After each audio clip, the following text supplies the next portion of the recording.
নবীন ফ্যাশনের পরিচালক যেটা দাবি করেছিলেন যে যিনি তার দোকানটা বন্ধ করেছিলেন পুলিশের উপস্থিতিতে, সেটা ভিডিওতে স্পষ্ট। তেল দিতে নিতে তো মার্কেটে দিয়ে হয়ে গেছে।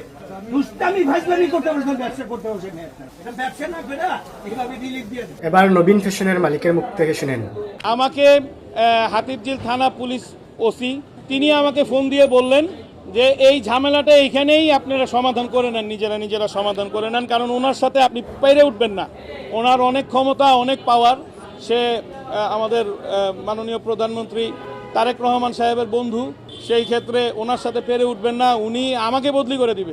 ঘটনার পর থেকে একাধিক মোবাইল নম্বর থেকে হুমকি ধামকি দেওয়া হচ্ছে জানিয়ে সংবাদ সম্মেলনে এনামুল হাসান বলেন, ব্যবসা করতে গিয়ে জীবন দিতে চান না তিনি। কারো দোকান বন্ধ করার কিংবা খুলে দেওয়ার পারমিশন পুলিশের আছে কিনা সেটা ঢাকা মহানগরের পুলিশের মুখ থেকে শুনেন। তো কারো দোকান বন্ধ করে দেওয়া বা খুলে দেওয়া, যদি কোনো কারণে যদি ওখানে কোনো বিষয় থাকে, কোর্টের কোনো আদেশ নিষেধ থাকে, সেই ক্ষেত্রে সেটা আইনানুগভাবে হবে।